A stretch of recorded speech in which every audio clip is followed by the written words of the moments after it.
And thank you very much for joining us here on PM Express. Of course, on the night when finally Akufo-Addo put forward his deputy ministerial list. And I must tell you this, it is pretty historic. It's been a long wait, the longest wait for a full complement of all ministerial nominees that we've had in the Fourth Republic. It's been almost 4 months and we're waiting for the list. It's finally here. I'm pretty sure you've heard all the names already, so we're not going to go through it, all the names again and bore you. What we are going to do is to help you make sense of the bigger picture. That's what we're going to be helping you do, helping you make sense of the bigger picture and what the dynamics are, its possible impact on this Akufo-Addo's government for the next 4 years, what he's chosen to do, because he's played his hand now. Now we know what he's trying to do in the next 4 years. And it's all in the numbers and the names and the faces behind the list that you've heard about today. And so joining me, as you know, is my able deputy on the political desk, Winston Amal, who I've borrowed. In fact, this is, we have an arrangement, actually. And so he had no choice than to be here because he owes me. So he's here. Most often we'll hear him in the morning. Winston, thank you very much. First time on PM Express, right? Yes. Okay, So yeah, that's the first baptism of grace, I guess. Sure. So let's go. So we're going to analyze it down. Let's go into it. We're going to start with the numbers. We're going to break it down for you with the numbers first. Let's start with the number 86. Winston, that is the number of ministers, deputies, and substantive ministers altogether.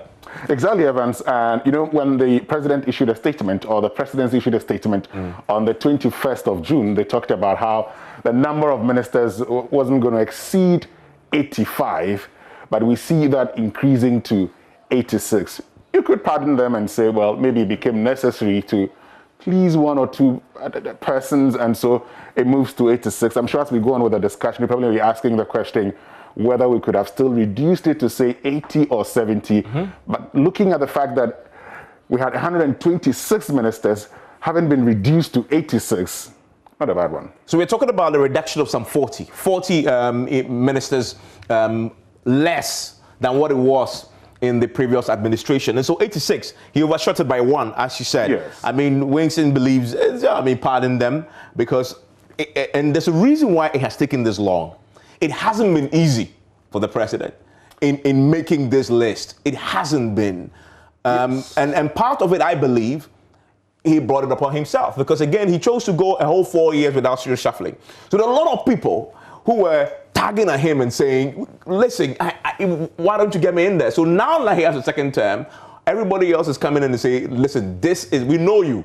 If you announce it, I am not going to get in. So this is the time. And so that's the difficulty he had to juggle with. Well, but I think that President Akufo-Addo had a bit of a leeway in all of this. And it's because of the fact that, look, for those who lost their seats in the elections, they're not coming back. And so you knew that a lot of the former members of parliament who were ministers during the first administration were not going to come back. I agree with you that, when you are president, at least after 2 years, you're expected to engage in a major reshuffle. Now, when you do not do that, it means you have a lot of people still waiting to be satisfied. The queue is very long. Exactly. Yeah. And so he said, don't expect us to go beyond 85. But then, as you say, the juggling is intense. And so he's struggling to put out the list. They told us it's going to come on Monday. They missed the deadline. Yes. They told us, we thought maybe Tuesday, missed the deadline. What was happening in the background? Our sources say, even at the last minute, they were still crossing off names, putting other names in there. And in the end, 86. And look, if you look at it critically, let me tell you something. The chieftaincy ministry, for instance, does not have a deputy. In fact, the environment ministry as well doesn't have a deputy. So that tells you, for instance, that, look, the president has tried as much as possible to meet the 85. It just became difficult at a point. But you also ask yourself the question, did we need, for instance, or do we need, for instance, 3 deputy ministers of trade and industry? We'll come to those analysis short because they're going to go into the specifics of the names and what we're seeing. But the bigger picture.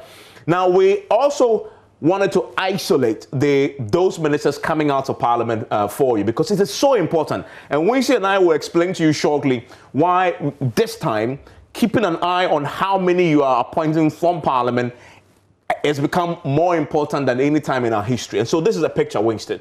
What do we see here? So 34 of the deputy ministers are members of Parliament. 5 are not members of Parliament. Okay. So if you look at it ordinarily, say that this is okay because again, there's a constitutional imperative. Yes. Most of your ministers must come from Parliament. How do you interpret most, for example, is a key question. Because it could be, say, 50 plus 1. Yeah. So if you have 100 ministers, you expect to at least have 51 of those from Parliament, right? Sure. But you can't have less than that. And so the president had a leeway. I've heard people say, listen, with the kind of dynamic you had in Parliament this year, we haven't seen it before, the divide, 137, 137, barely meet that requirement.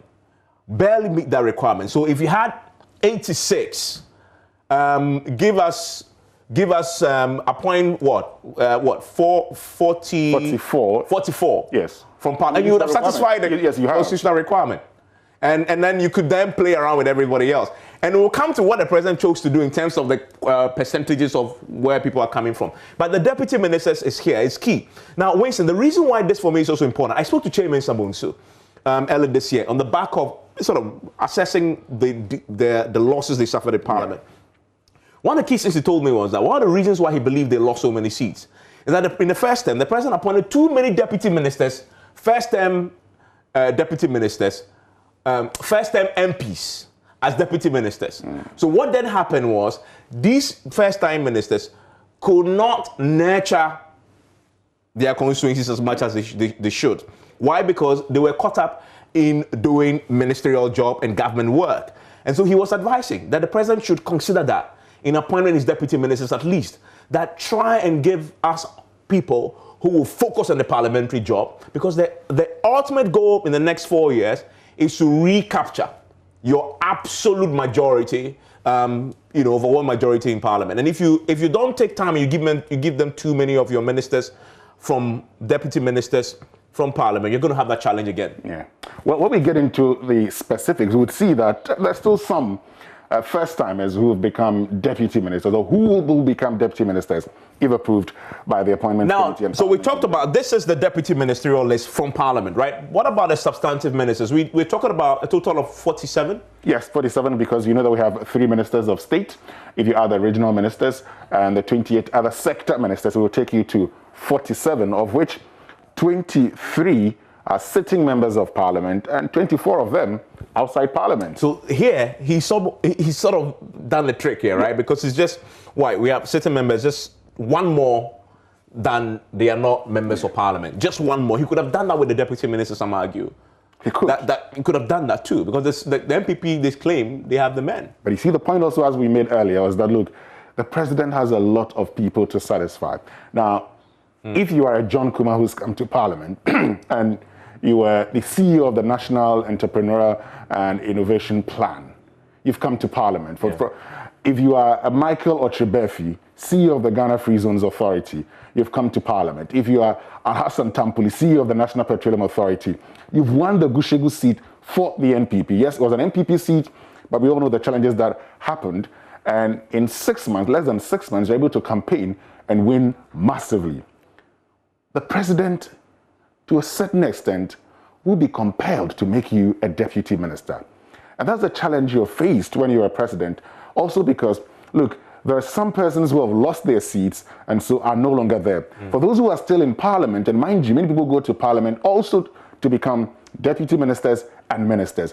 If you are, for instance, a John Intim Fojo, who's a second-term member of Parliament, you're asking yourself the question, so I come from the Asin area, there's nobody representing the Asin area in the executive sort of, so why can't I be a deputy minister at least? You're the president, a lot of lobbying would happen, you look at it and say, let me consider this person, let me make him a deputy minister. Also because he's a second-term member of Parliament, he represents the Asin South constituency, initially held by Professor Dominic Phoebe. So lots of things will come into play here, and that's where it becomes difficult when you're a president. But also because the president had actually given all of us a number. And when you say, I am going to do this, we're expecting you to do this. And if you don't release your list early, the more you delay, the more people continue lobbying. Absolutely. And that's why, on Monday, like you stated, we heard that the president was locked in his office with some of his key group trying to make a change or two. I don't know if indeed any change was made, but This is what we have now. Yeah, and the president was caught up, and just to continue from the point, we did a rock and a hard place. Yeah. The argument you're making is so critical, because if you appoint people and people in parliament feel aggrieved, as in, why is my name not in there? You had the last 3 months in this hung parliament where a lot of government business had to be done. The budget had to be approved. A lot of big deals had to be approved, run through parliament. And they are disgruntled, and you need them to vote. Remember, there's a lot of things that they had to vote on. Sure. What tends to happen then, the fear from those who are talking to us about why the president is juggling this very carefully and had to wait for a while, the fear is that you're not going to get people enthused because they'll be aggrieved, that have been left out from the list. And so they're going to be showing up to vote for you. The president had to juggle that. And then there's a flip side, which is what I painted earlier, that if you don't take time to appoint too many of them from there too, you have a problem where they can also focus on nurturing the constituency. Sure. And one of the critical objectives for the next 4 years is winning back the seats we lost. That is also in jeopardy. So the president was found himself in a difficult place. So in all, he appoints 57 people from parliament, from both substantive and deputy ministers, which we'll tell you what the percentages are shortly, because we'll go into what this means in terms of percentages and compared to the first term. By the way, this is all second term. We're talking about now to 2024. But gender, the gender question is so key for those gender activists, and we try to isolate it for you. This is how many people the president has appointed as how many men he's appointed against how many women. What's your comment on this? Well, it could have been better. I mean, it tells a story. I mean, you don't need to say much about it. Look, it tells a story, and I think that, yes, if you look at the percentage, you'd say the president has done well compared to the first term. I will compare that shortly, because we'll put that slide Yes, compared to the first term, but I still think this is not the best. Yeah, I mean, this is not the best. Definitely, could have definitely done more. I mean, in terms of the sheer number of people we have. And so that is the graph for you we're showing. This is the comparison of first term, second term, share numbers.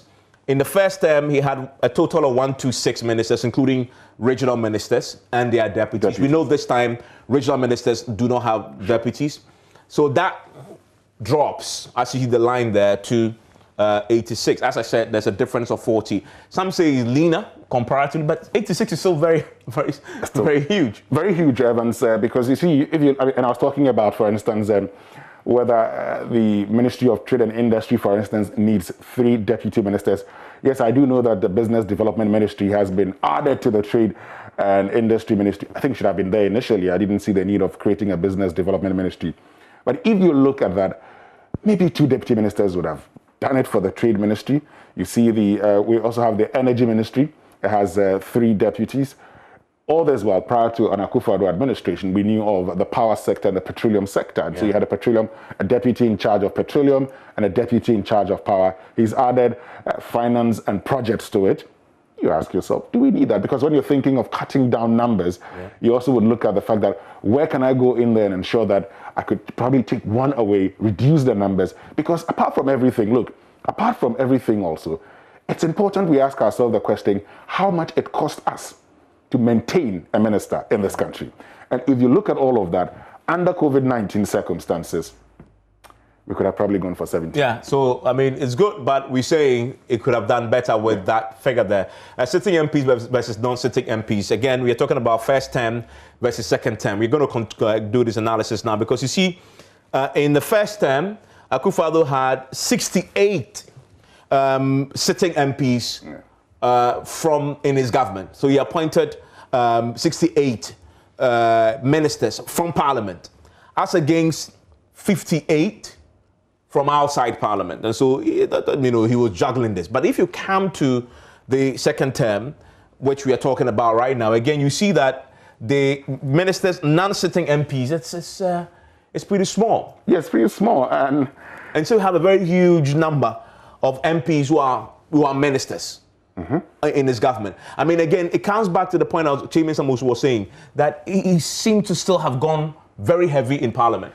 Yes, and also because you see, and the point you made earlier about the fact that, look, you have a hung parliament. Yeah.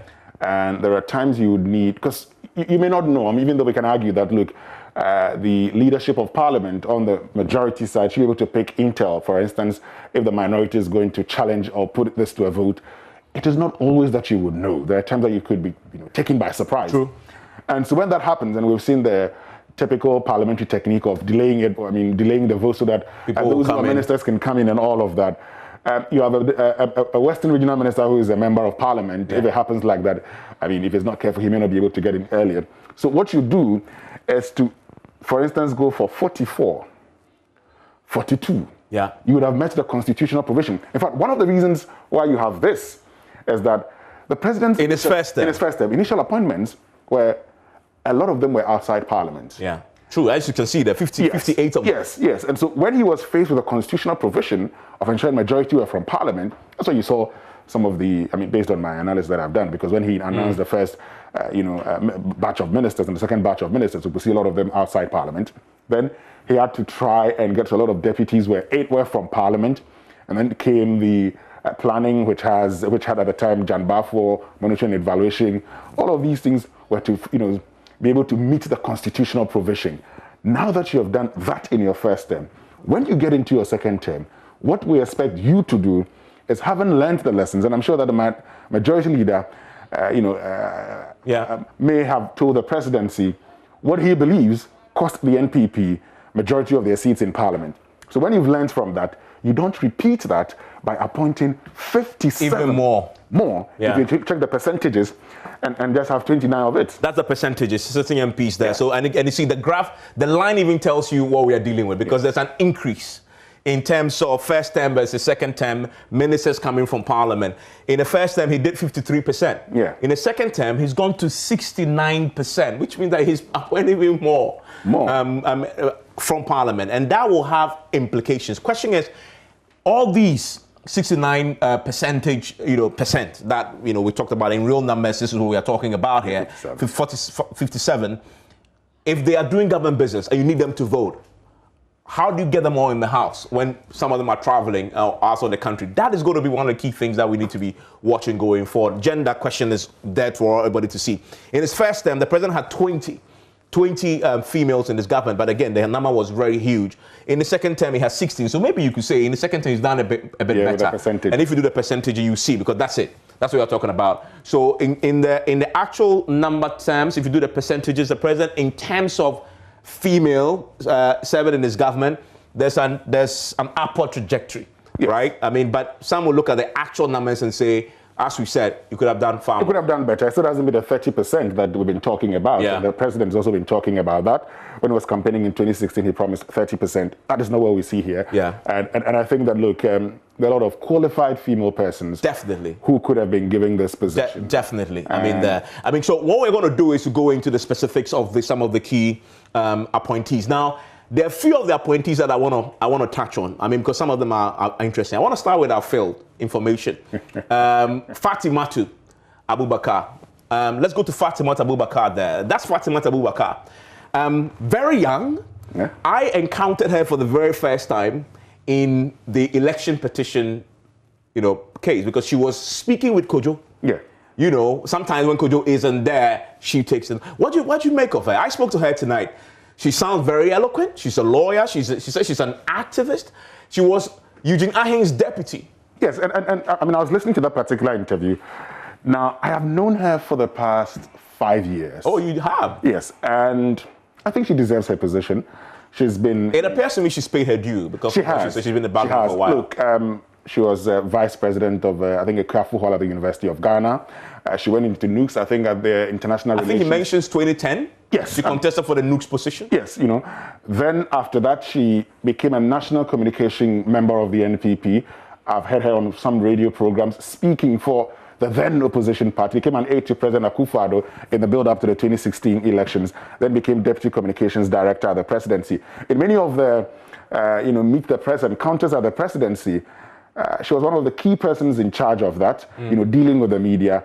Having served under Eugene Ahin, and having also been one of the spokespersons for the NPP during the election petition, and she's very calm. Very calm. Which is really what you need. Exactly. And she mirrors Kojo too, because Kojo too has that calm demeanor, no matter how, and I have Kojo here many times for a grill, and he's still very calm and collected, no matter how hard he push.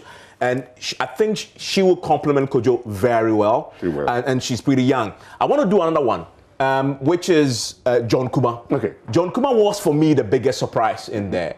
Was it 2 days ago that we were having a conversation? Somebody dropped his name as going to finance. Yeah. I said, no way. You said no way too. Well, in that meeting. Yes, I said no way, even though I had heard that. I mean, I didn't think it was exactly. I didn't think it was going to happen. It was unbelievable. Let me be very honest. I didn't think it was going to happen. When I was told on Monday that John Kuma was going to go to the finance ministry, the only reason I believe could happen, and I don't like to do this, but I'll do this today. The only reason I believe it could happen at the time was that if you had Kweku Kwarteng leaving the finance ministry to become chairman of the finance committee in parliament. Now, he's from the Ashanti region. You have Abnao Seasari from the eastern region, Ken Oforiatta from the eastern region, Charles Eduboin, whose father associated with the eastern region. It was looking like this is a ministry made up of representatives from the eastern region.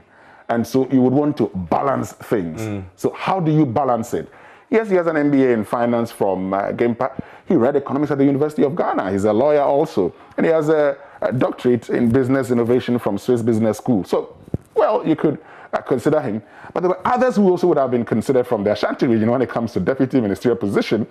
Stephen Amor, for instance, could have been considered. But I think the president may have looked at other things that we are not aware of. And so, based on that, and having checked his background and everything, I've heard him being interviewed. We'll come to that later. But when I check his background and everything, and based on what he has done at the National Entrepreneurship and Innovation Plan, well, I kind of would say, yeah, because he comes into a picture where, of course, we know that Charles Eduboin is no longer there. Is going to fill that position. So again, the jury's out. We'll see how she plays. Let's go. Let's talk about one other person. I want to do Ejapa Mesa because he's going to energy, and energy is so critical now because of what we are seeing. He's a lawyer and he's been practicing for a very long time. I encountered him for the very first time in 2016 when he was first campaigning, in Second D. We had traveled there with a ballot box, and I called him to be part of it. That's the first time I met him. I went to his office. He has a very fantastic office at Ridge. That's his chamber, by the way. He came across as very astute lawyer, very hardworking. He knows how to wheel and deal, which you need at the energy ministry. And he is very accessible. Very accessible. And the energy ministry is one of the places that you need to be talking a lot. Because you don't want to keep quiet when people suspect there's doom so. And I think that is one of the things that will help him. And again, he's a lawyer. I mean, a lot of contrasts come. Remember one of the things that led to the sacking of Boakye Jaco, the contractual issues and everything. Exactly. He probably will then guide Matapuke Prempe through the landmine when documents come for great deals, and that's area where multi-million-dollar deals, billions of dollars. Exactly, and Evans, I'll tell you one thing. Now, before he went into private practice, he was actually head of legal for a bank. So he's the person who deals with lots of documents and will go through a lot of contracts. And finance. And the energy ministry. That is key. That is very key because Napo has been talking about the fact that we need to be, we need to think of increasing our generation. So if you're going to increase your generation, you'll be signing a lot of contracts and you need to do due diligence. I mean, I encountered him, ahead of him the first time in 2011 when he was challenging Papa Usu Ankuma in that primaries, which he lost. Came back in 2015 when I was then in Takrady. I was just about to leave Takrady. He's a very smart politician, I must say.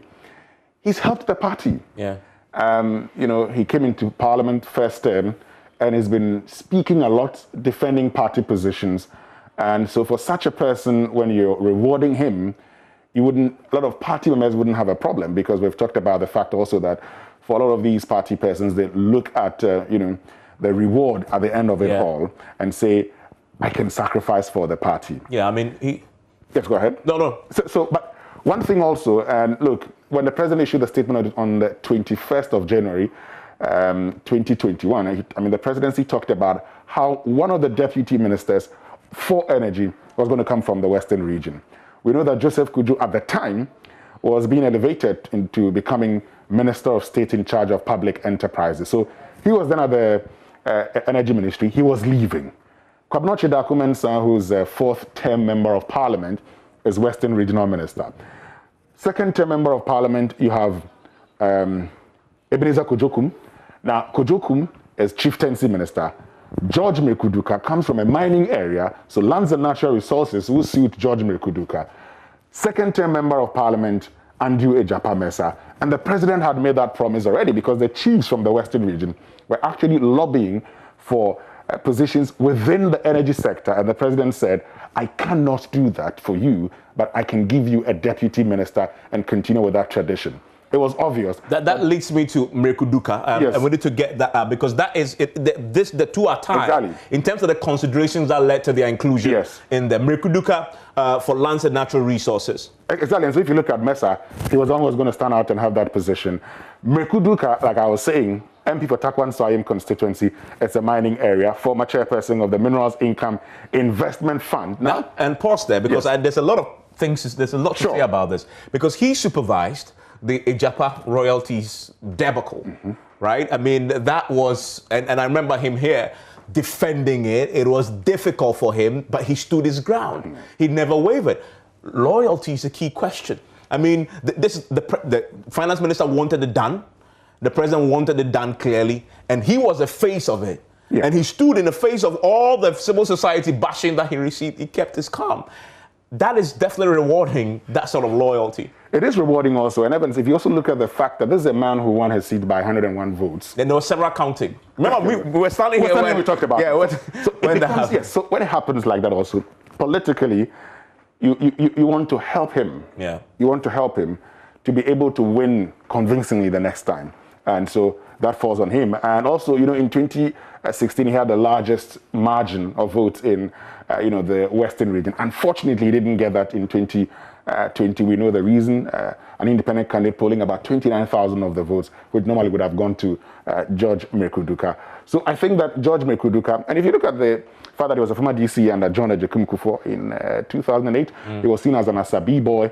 He's one who's been able to work his way into the good books of the president. That makes him a smart politician.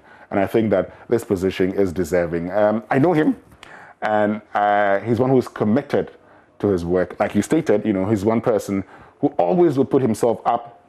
And if he has to defend a thing, if he has to admit at a point, he may admit a few things. That makes him a smart politician. It does, and we'll be speaking to him in the next part of this conversation, in the next 30 minutes. I want to stay with us because there are a few more individuals that will be isolating because they are interesting. We'll talk also about the deputy attorney generals that have been appointed. We have we'll put them up and analyze what they bring to the table. We'll also look at some of the other key areas where we're seeing some new faces come. But talking about new faces, one of the things that Winston and I, in the next phase, will analyze is that the president seemed to have done a massive clear-out in this appointment that he's done in the second term. When it comes to deputy ministerial list, compared to his first term, he's done a massive clear-out. Out of the 39 deputy ministers he's just nominated, 28, Winston. Yes. 28 are new faces. Only 11 managed to maintain and hold on to their positions from the previous from the first term. That will tell you something. We're going to be telling the big picture from there. Those two key things. Plus, the president has put a lot of faith in youth, in the deputy ministers, right? We'll be telling you the implication of that for him. He's played his hand by trusting youth. But again, the problem with youth is the question has always been, will they have the experience? But as they say, until they do it, you can never tell. And so the jury again is going to be out on that. Implications of that and more, plus an interview with him, and also the Hassan Tampoli, who by the way will be analyzing also here on PM Express, coming up right now. Stay with me after this break.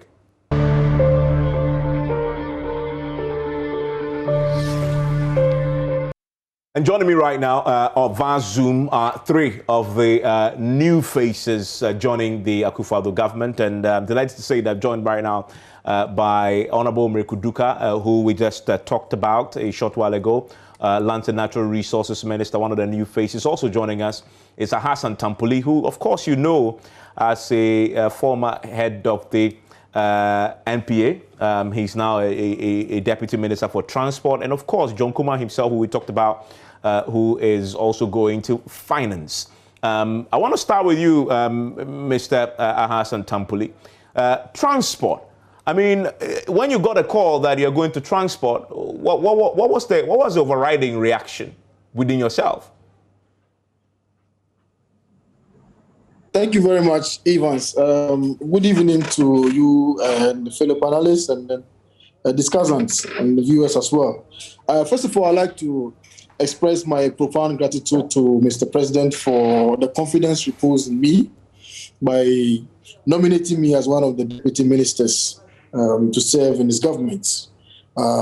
It takes me all the way back to 28 February 2001, when the Venerable President Kufuor, announced his deputy ministerial list, which at the time had the likes of Papa Owusu, Nkomo, Lima Mahama, Edia Kita, Yaberima, and so on and so forth. So I find myself in a very enviable, position to step in the foot of some of these distinguished personalities. And so when the call came, and I met His Excellency, and I was told that this is where you'll be going to, I took it as, an excellent opportunity, to prove to the good people of Ghana that, there is more to life than at the MPA. I used to report to the Deputy Minister for Energy in charge of petroleum.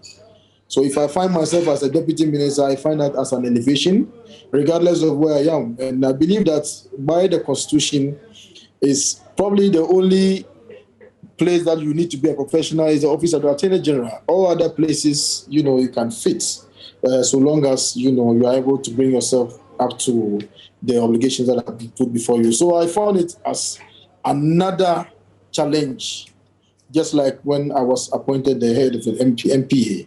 I find it as another challenge, and I believe I will measure up to the expectations. Very interesting thoughts. I want to bring in your colleague, Mriku Duka.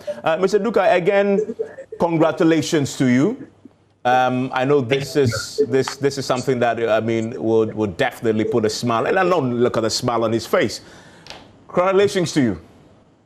Thank you, Evans. Yes. I'm grateful. We were analyzing your appointment, and we believe that the fact that you come from Takwa in Swayem, an area that is known obviously for gold, for mining, an area where galamsey is an issue, and the president's agenda, galamsey is top priority. I mean, recently holding a forum and etc. We believe that consideration, and you also come from what, the Western region? Yes. We believe that was a factor in the decision to appoint you as a deputy minister. Are we right? You are not far from the right. Evans, a good evening to your cherished viewers and your good self, and Omambapa, your deputy, a friend and a brother.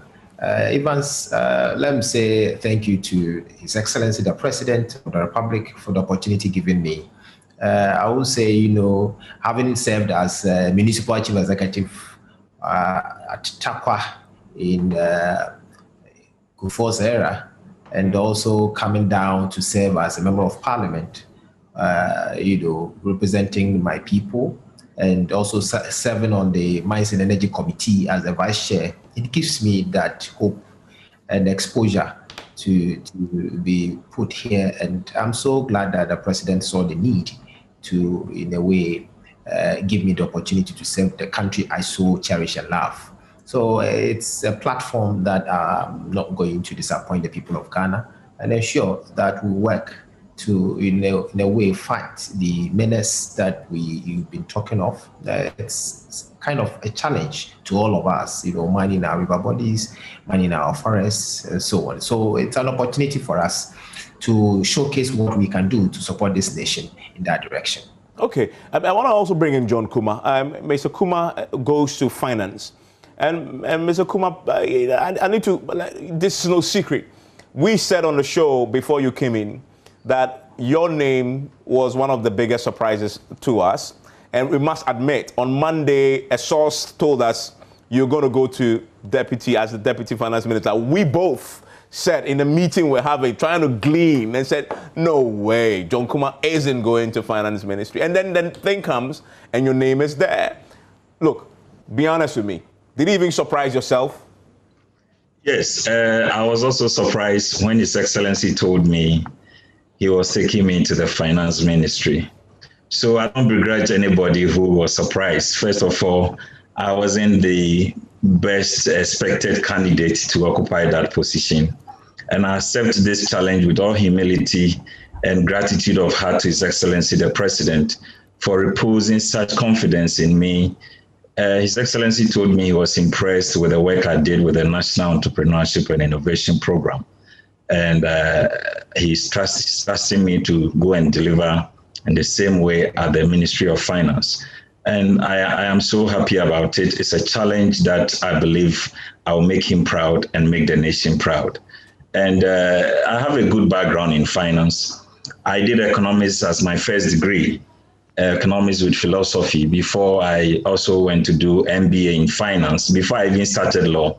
So even though many people know me as a lawyer, I have a very solid foundation in finance. And my doctorate too was in business innovation, which also has aspects of finance.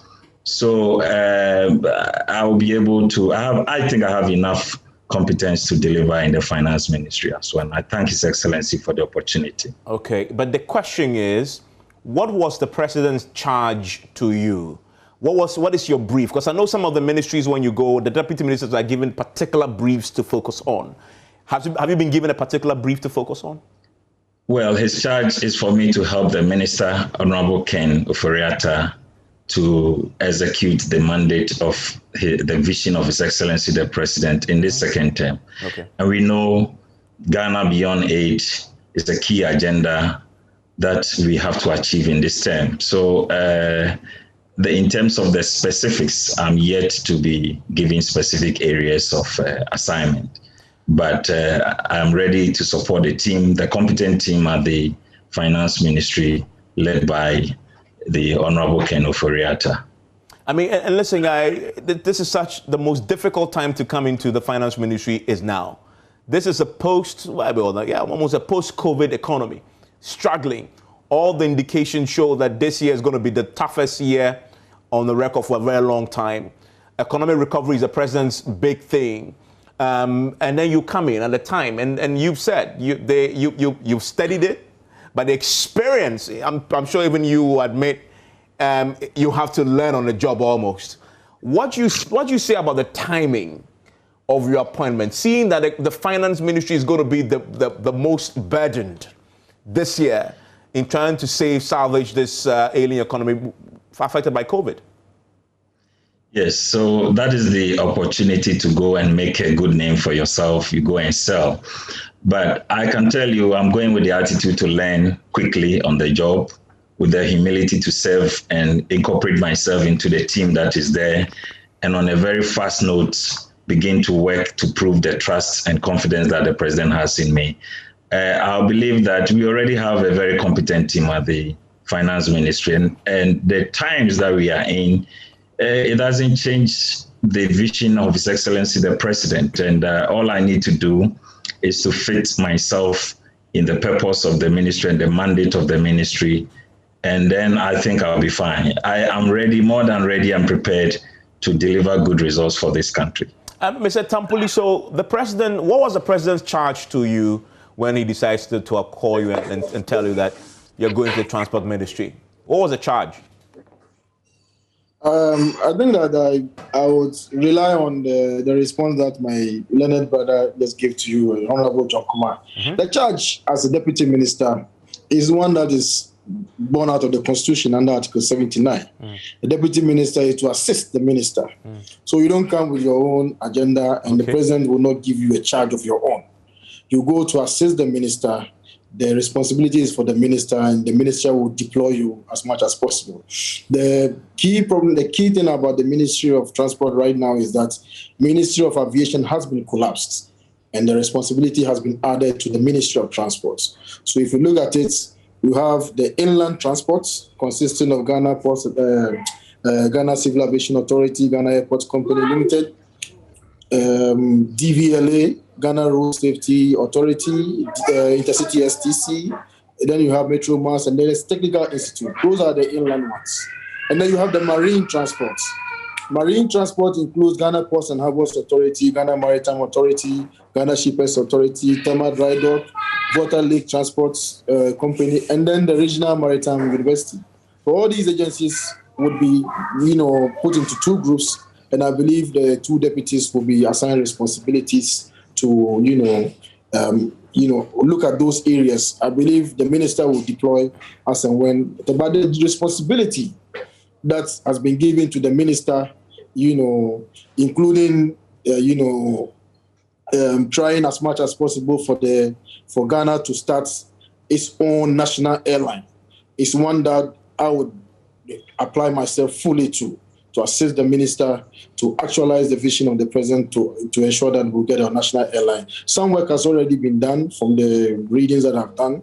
And as a member of the appointments committee, just like my good brother, Honorable John Kumar, the minister, gave us some very useful information at the time of his vetting.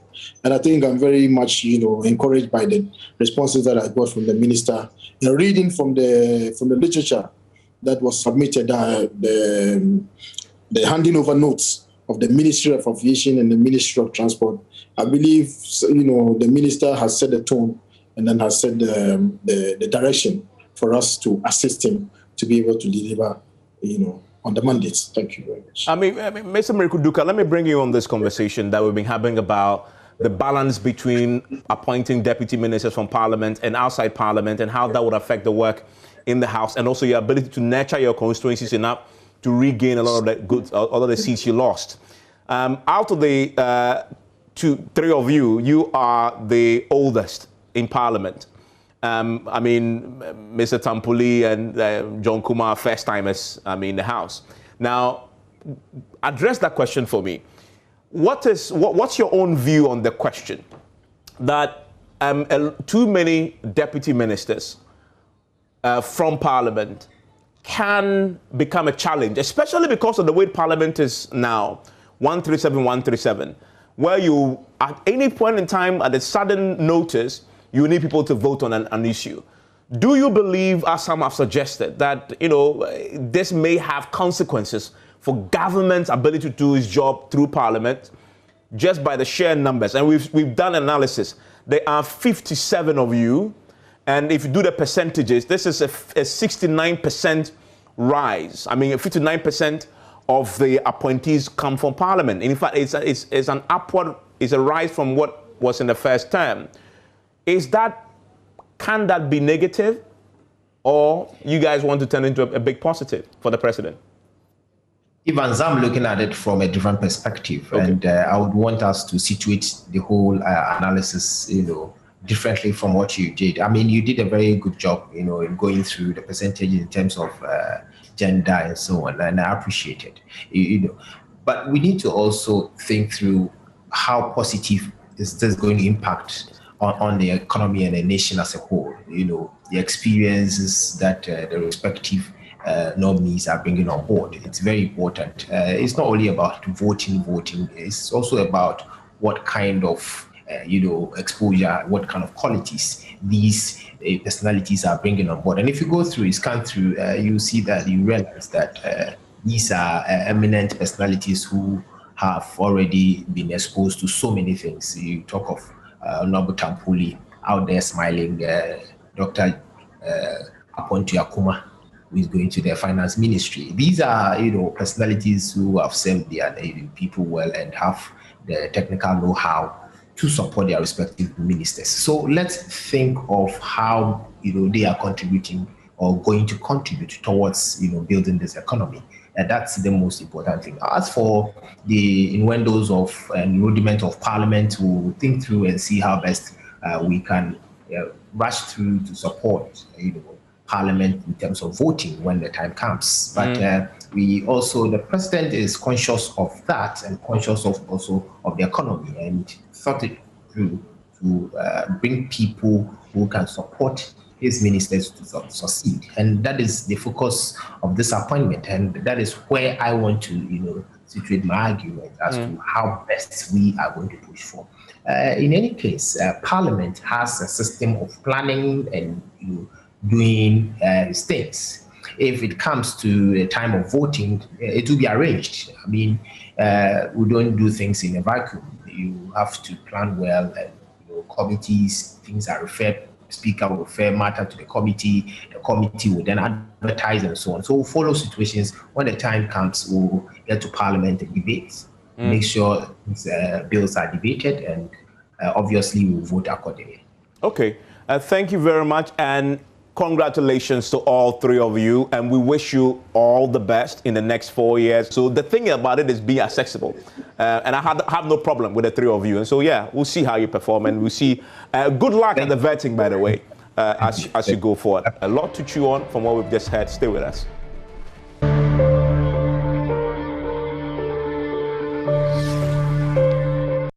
You're so live here on PM Express on this edition as we begin to analyze. So you've heard them. Yes, I have. Anything there that convinces you that they are for the task? Well, I mean, I think that they've spoken well. John Kumar admits that he was even surprised when he was called, but he's told us that this is his background. Of course, he has learnings to do. I mean, you're going in the, you've been a lawyer. He's been at the National Entrepreneurship and Innovation, program. So maybe he's learned something that a finance minister would want him to bring to the team. And the truth is, when you get to the ministry, then the minister may assign you to a specific sector of the ministry that he wants you to deal with. Tampuli's talked about, aviation going under the transport ministry and how he thinks that he may want to assist the minister in all of that. He's spoken well. George Mekuduka, he's talked about the fact that when it becomes necessary for them to actually get to Parliament and vote, why not? That's something that can be planned. He believes that the expertise and exposure should be brought to bear. So yeah, I mean, but here's the thing, though. I mean, they got in, but many didn't get in. Yes. I mean, as we said, this is a massive clear out. Yeah.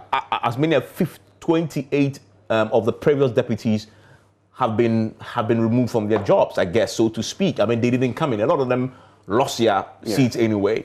And only 11 of the deputy ministers from the first term managed to get their appointments in the second term. What do you read into that? Well, Evans, so this is the point. Now, I read a story online that indicates that, and that's something that actually played out. For all members of Parliament who lost their seats, they were not going to be rewarded with a ministerial position, be it substantive or deputy. Check it. Check the list. 86. Ask yourself, which of the ministers who lost their seats, be it in the primaries or even in the main election, is back? Okoboy, who was appointed in the last year. That was a surprise. Yeah, he's not back. So that is a clear indication. So the president will not reward you for losing your seat? The president was unhappy with the performance of his party. Okay. And I am inferring that for those people who contested and lost seats, which the president believed they should have won, you won't come back, because this is a seat you occupied. And so if you lose it, what is the justification to reward you with a ministerial portfolio? You can't come back. And so that's it. And look, yes, new persons have been brought in. Sometimes we may argue that, oh, well, it's going to take them away from the job they do in Parliament. But look, someone jokingly said something which I believed was true. He said that, one of the reasons why Isaac Adongo was not challenged in his primaries in Bogatanga Central was that he had actually made the constituency popular, by virtue of the work he did in Accra. And so they said, if it's brought a lot of fame to the constituency, why should we challenge him? Let him go back again and make us very popular. The point is, if you excel in your portfolio, it would only inure to your own benefit and the benefit of the party. Yeah. If you do not, there's no reason coming back. Another quick point, 30 seconds before we wrap up, is that one of the key things that I draw from the list, both substantive and deputy, the president is going with heavy on youth, heavy on loyalty. But the problem with youth, as I said, like all of us, is that the experience isn't as much there. For example, if you look at a lot of the ministers, even the substantive ministers, a lot of them are very young, late 30s, early 40s. And then the deputies are also within the same bracket. Information ministry, all of them in their 30s, substantive and the deputy. I mean, that definitely, a lot of the jury's out in terms of, in the next 4 years, can they really deliver the president's legacy? I tell you one thing. Very briefly. Yeah, but I tell you one thing, is a way of making your party attractive to the youth. Okay. Yeah. That could be a strategy for the president. Exactly. Because he's thinking long term. That's it. And not short term. That's it. Well, let's see. But we've seen that when youth is trusted, they deliver. Sure. Right. And so, yeah, we'll give them the benefit of the doubt. To all of you, what do we say? Whatever, it's tomorrow on the Super Morning Show. Oh, yeah. Yes. That is the arrangement we had, right? Sure. That's why you're on the show. Yes. So Okay. tomorrow is a must listen to program. It's a must listen to program, and it's an analysis of the NDC. Yes. Right, and we are calling it the struggle to fill the Rawlings vacuum. This is explosive. Check all our social media pages and look at the flyer. I am on the show tomorrow morning at 6 a.m. with him and others. Join us then.